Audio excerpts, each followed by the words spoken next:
This is a discussion on angina pectoris as part of the roster of disorders under your cardiovascular system. Angina pectoris class begins with um, a problem with your coronary artery. So if you remember, if this is your heart, this is the heart, and the blood that supplies the heart is called your coronary artery. However, class, there are instances or there are habits where these coronary arteries become occluded with fats, no? Or there are instances where the coronary arteries develop some forms of spasms. In other words, there seems to be narrowing or an occlusion in the flow of blood to the heart. This condition is what we all know as coronary artery disease. However, the same pathophysiology could lead to chest pain, which we know as angina pectoris. So angina pectoris is the chest pain that is experienced by people because of the absence of oxygen that flows into the muscles of the heart. So whenever there is narrowing or occlusion or spasm on the blood vessel that supplies oxygen to the heart, there will be a reduction of oxygen supply to the muscles or to the myocardium. As the oxygen decreases, this will result in anaerobic metabolism. When we say anaerobic metabolism, this refers to metabolism that happens at the cellular level where oxygen is absent. So metabolism in the absence of oxygen is called anaerobic metabolism. Now, when metabolism happens in the absence of oxygen, there is a waste product. And the waste product that it actually produces is your lactic acid. And what does lactic acid do? Your lactic acid class is a nerve irritant. It is irritating to the nerve, or it could cause pain on the surrounding muscles. And that is why angina pectoris develops chest pain. Now, whether it's angina or it's myocardial infarction, actually, class, the pathophysio is the same. No, that the cause of chest pain is the same, whether it's angina pectoris or myocardial infarction. So therefore, maglibog ta, no? There would be a doubt as to when would you say that the chest pain is merely an angina or the chest pain is merely is already a myocardial infarction. So you look at the time element. When the chest pain exceeds 10 minutes, it is already myocardial infarction. On the other hand, when the chest pain is less than 10 minutes, then it is a case of angina pectoris. So you just look at the 10-minute rule. So again, under the 10-minute rule, if it exceeds 10 minutes, then that is MI. If it is less than 10 minutes, then it is angina pectoris. I have mentioned, class, that angina pectoris is attributable to the reduction of oxygen supply to the heart. This is probably because of vasoconstriction of the blood supply or the blood vessel that supplies oxygen to the heart because of conditions like smoking, stress, because stress can actually cause spasms of the muscles as well and of the blood vessels. Or ang pinaka-common class nga cause are your extremes. Unsa may pasabot anang extremes? It could be extremes in emotion. You are too happy or you are too mad. Extremes in eating, overeating. No? So when you have heart conditions, you should not overeat. You could have extremes in exercise. Okay? Or you can have extreme stress. So as you see, class, all of these four are extremes. No? Four is extreme eating, extreme emotion, extreme exercise, extreme stress, or there could be extremes in temperature. So either you are exposed to an environment which is too cold or an environment which is too hot. Okay? So these are the causes of angina pectoris. And by the way, no, with this class, ang stimulants, pwede nang makakause og heart attack. No? Kanang caffeine, mga marijuana, mga ecstasy, nicotine, no, from smoking, that could also cause angina pectoris. So you might have heard of people who have engaged in sexual activity unya giatake dito sulod sa motel, no? Well, that is actually myocardial infarction already. But it all begins, class, on a more benign state, that is angina pectoris. So from angina, mo worsen into myocardial infarction. But just the same, whether angina or myocardial infarction, naging squeezing pain in the chest. Now, what are the different types of angina? You have what we call as stable angina, you have an unstable angina, and you have the Prinzmetal angina, or otherwise known as your variant type of angina. Your stable angina is actually what you call as your angina pectoris proper. And this is due to a stenosis in the coronary arteries. Nag-narrowing ang imuhang coronary arteries. Maybe na ay plaques of fats na nag-deposit dito, and you call that atherosclerosis, or some other conditions that can cause narrowing, no, of the blood vessel. So you would know, class, that this is a case of stable angina because there is a well-defined pattern of chest discomfort that is actually relieved by rest. So take note, basta gani stable angina, there is a definite pattern, no, of events that can lead to chest pain, which when you rest is relieved. So makailan na ka, class, kung unsa nga mga certain sets or physical activities ang imong ginabuhat nga makakause og chest pain. So tan-aw nimo kung nagbasketball ka ni chest pain na, mabantayan nimo nga kada basketball di ay nimo mag-chest pain ka. Okay? So, because stable angina is quite predictable. Okay? It is quite predictable because you can frequently trace the certain forms of activities that you do that can lead to angina. But what is good about this is when you stop the activity, the chest pain likewise stops. Because your stable angina is a supply condition, is a demand condition. It's a demand condition, meaning the higher you demand for oxygen with certain activities, that is when the chest pain results. Your unstable angina, class, is one which is caused by a thrombus. Okay?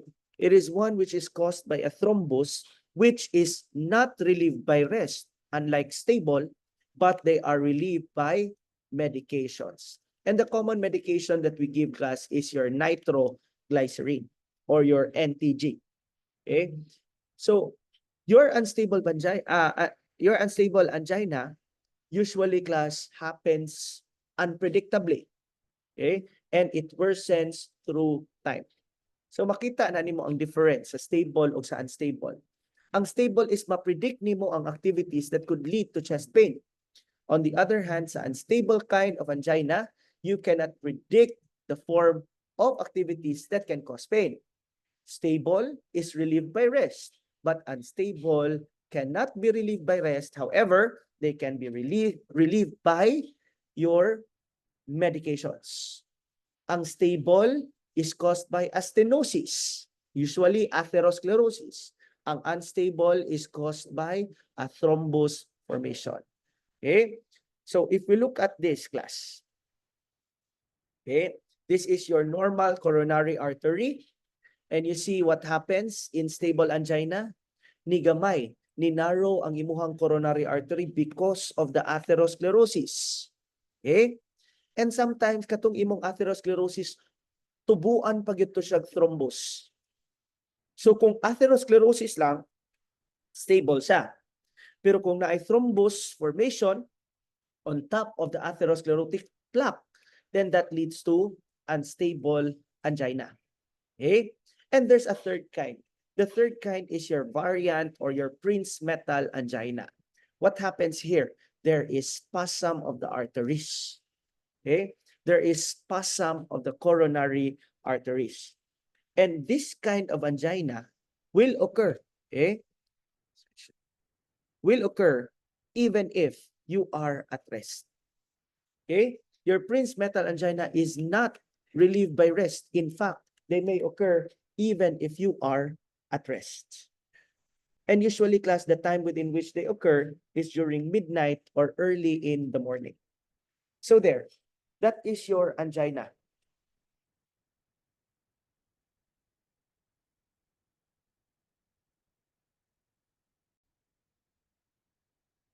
Okay, so now you know that the patient has angina pectoris. Now the question is, how would you manage a patient with angina pectoris? So the most common sense management for angina pectoris, class, is to stop the activity that causes it. Is to stop the activity, immediately desist from activity. So kuya, no, kung nagkiyod pa ka ba, no, if sexual activity that has caused angina pectoris, unya, ni sakit ang imuhang dughan, sa man magpadayon pa ka, dili, uy, undangan, yun na siya, ha? You really need to stop the physical activity that causes the pain. Okay? That is your very immediate intervention. And to avoid that, class, no, to avoid angina pectoris, you should make sure that your activities are of short duration. Okay? And your activities should be performed slowly.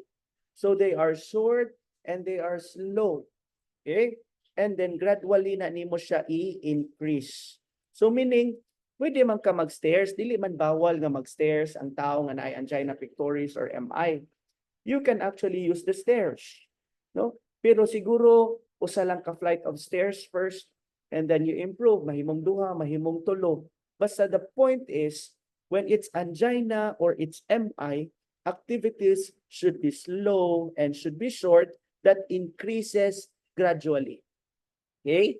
And the moment you feel any discomfort in the chest, what should you do? Stop the activity. But you know, class, the primary management for MI or for angina is what you call nitroglycerin. Okay? You call it nitroglycerin. And when you say nitroglycerin, there are two forms of medications. No? The medication can be given by patches or the medication could be given sublingually. Unsa man na siyang nitroglycerin? Basic, it's a vasodilator. If in coronary artery diseases, nakakos siya og MI or angina, that is because gamay ra ang agianan sa dugo padulong sa heart. So what do? We can dilate these coronary arteries by giving your nitrogen. Dako-dako agianan sa imuhang dugo and oxygen can flow into the heart muscles. Unsa may kasagaran kamatyan, class, sa mga tao nga naay heart conditions? Di ba kana man ang moinom og Viagra? Kana man ang moinom og sildenafil, Viagra. So kung nag-take gani kag nitroglycerin, dili jud ka pwede nga nag-take pud ka og sildenafil. Ngano man, nadupli man ang epekto sa imuhang tambal. Ang nitroglycerin makapabuka sa ugat. Ang sildenafil makapabuka pod sa imuhang ugat. So there will be extreme vasodilation. And kung grabe ra kabuka ang imuhang ugat, then your blood pressure will be too low that it cannot supply blood to the essential organs of the body. Remember, class, your blood pressure is the product of cardiac output, the amount of blood that you have, times the systemic vascular resistance or the resistance of the blood flow in the blood vessels. So kung huot ang agianan, taas ang systemic vascular resistance, mao nang mutaas pod ang imong BP. Kung ni-dilate ang imuhang ugat, mugamay ang imuhang systemic vascular resistance, mao nang mugamay pod ang imuhang BP. Now, when you take nitroglycerin, what does it do? It causes vasodilation. So naakay reduce, mugamay ang systemic vascular resistance, mao nang mugamay pod ang imuhang BP. Unya, niinom pag yun kag sildenafil, unsa may resulta? Na doble na ang imuhang reduced systemic vascular resistance, ni grabe ang imuhang hypotension. And when you take nitroglycerin, you should watch out for headache and dizziness because these are the two common side effects of the medication. And you know that nitroglycerin is effective because there will be a burning sensation in the tongue. So murag mapaso ang imuhang dila. Okay? So that is the indication that your nitroglycerin has been effective. As I have said, class, that when we speak of nitroglycerin, there are two preparations. You can have nitroglycerin by sublingual, ilawom sa dila, or you can have nitroglycerin by the use of patches. Now, what are those that we need to remember if the medication is in tablets given sublingually? Number one, kinahanglan, they must be placed in a dark container. Okay? And it must be placed away from direct heat of the sunlight.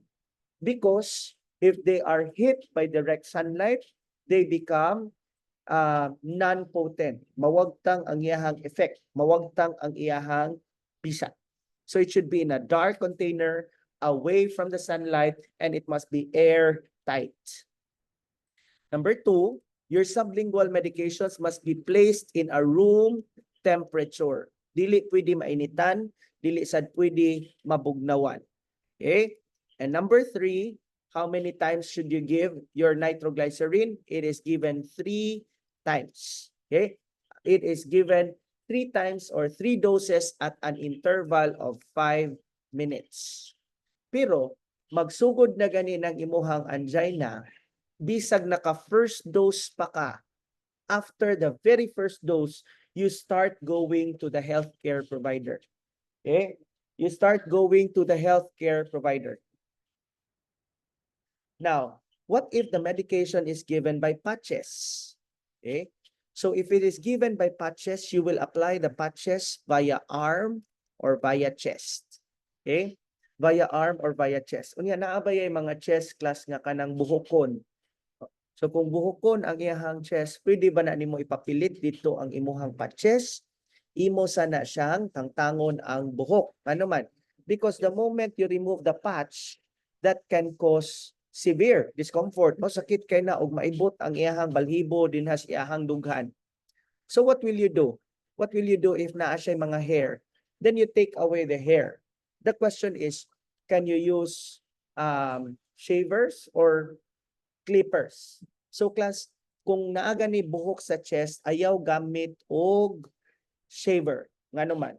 Because kung nakay shaver, kanang magamit kag blade, naamang good na yung mga small wounds or small cuts. Okay? Na yung mga gagmay. So meaning na open ang imuhang skin.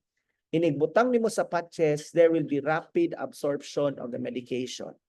Okay? So how then would you take away the hair? Mugamit ka og clipper. Okay? Then, number 2, the patch is placed on the body for 16 hours and you remove it for 8 hours. So 16 hours in and 8 hours out. Okay? And this 8 hours of taking it out is during bedtime. Nganong sa bedtime man, imo jud na siyang tangtangon. Because it is during bedtime that you cannot report the discomforts. Okay?